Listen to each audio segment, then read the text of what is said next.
Assalamualaikum warahmatullahi wabarakatuh. Selamat pagi anak-anak. Pagi ini kita akan melanjutkan pembelajaran IPA mengenai sistem ekskresi. Pada pertemuan sebelumnya, kalian sudah mempelajari tentang organ-organ pada sistem ekskresi manusia. Ada 4, yaitu ginjal, kulit, paru-paru, dan hati. Kemudian untuk hari ini kita akan lanjutkan mempelajari bagaimana proses pembentukan urin di ginjal. Ginjal memiliki 3 bagian, yaitu korteks, medula, dan pelvis. Pada bagian korteks terdapat unit fungsional terkecil yang disebut dengan nefron. Jadi jika ini dipotong secara melintang, maka tampak bagian seperti ini, dan jika diperbesar, maka akan terbentuk nefron seperti berikut.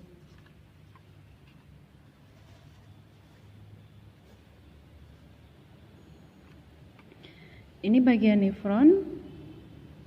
Kemarin sudah dipelajari, ada glomerulus dan kapsula Bowman yang membentuk badan Malpighi. Kemudian saluran yang keluar dari glomerulus namanya tubulus contortus proximal atau disingkat TKP. Kemudian lengkung Henle, tubulus contortus distal atau disingkat TKD, dan tubulus collectivus. Kemudian untuk proses pembentukan urin dimulai ketika darah mengalir melalui arteri aferen ginjal yang masuk ke glomerulus. Pada bagian glomerulus dan kapsula Bowman terjadi proses filtrasi.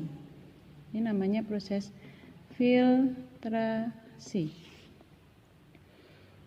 Pada proses filtrasi ini terbentuk urin primer. Ya, di sini terbentuknya adalah urin primer. Apa itu urin primer? Jadi ketika darah kotor masuk ke arteri aferen, ke glomerulus, maka nanti terjadi filtrasi atau penyaringan oleh glomerulus dan juga kapsula Bowman. Pada penyaringan akan meninggalkan molekul yang berukuran besar seperti protein. Jadi protein sama seperti percobaan yang telah kalian lakukan kemarin, protein itu seperti beras yang tidak tersaring oleh oleh kain kasa. Nah, protein itu tidak bisa melewati glomerulus karena ukurannya besar, sehingga akan tetap tertinggal di dalam darah. Sehingga untuk urin primer ini sudah tidak mengandung protein. Urin primer sebagai filtrat atau hasil penyaringan di glomerulus kemudian akan mengalir ke tubulus contortus proximal atau disingkat TKP. Proses yang terjadi di TKP disebut dengan proses reabsorpsi atau penyaringan kembali. Penyaringan kembali di sini adalah untuk menyaring zat-zat yang masih diperlukan oleh tubuh yang akan diangkut kembali oleh darah. Apa zat-zat yang masih dibutuhkan oleh tubuh? Antara lain yaitu reabsorpsi glukosa, asam amino,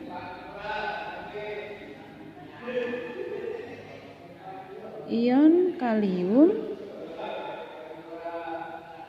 itu nanti akan diserap lagi dan dialirkan ke darah.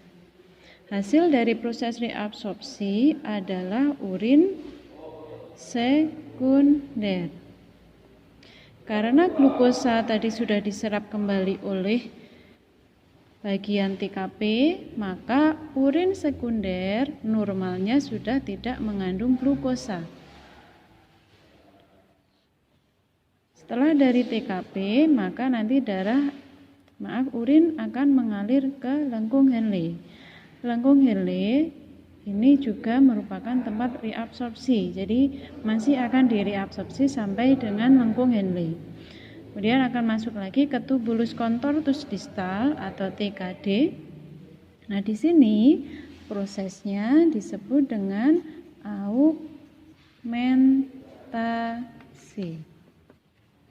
Apa itu augmentasi? Augmentasi adalah penambahan zat-zat ke dalam urin.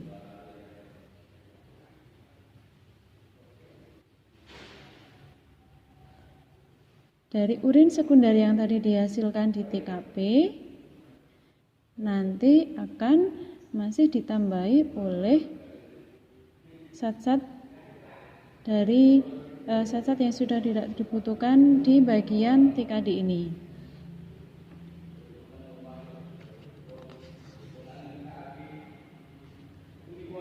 Sehingga nanti disebut dengan urin sesungguhnya.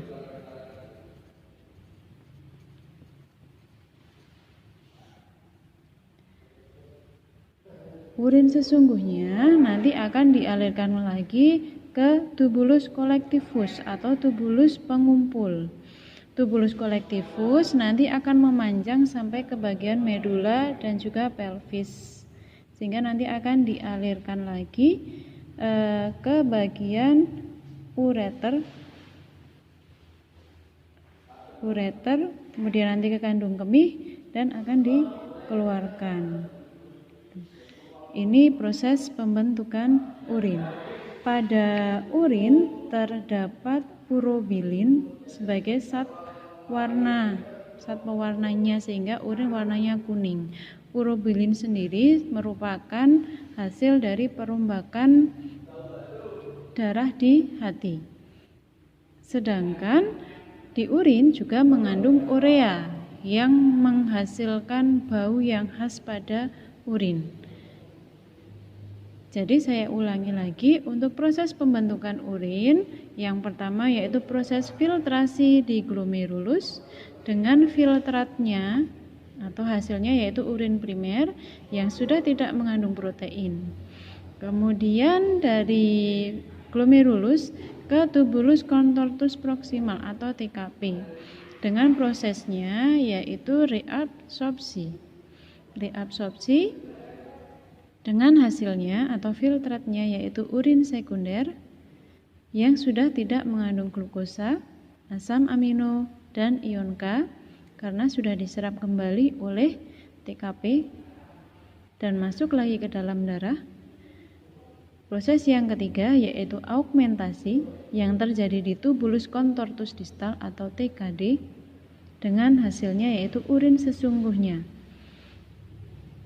Urin sesungguhnya nanti akan dikeluarkan melalui tubulus collectivus yang memanjang sampai ke bagian medula dan pelvis, kemudian dikeluarkan melalui ureter, kandung kemih, dan uretra. Demikian penjelasan singkat mengenai proses pembentukan urin di ginjal. Terima kasih.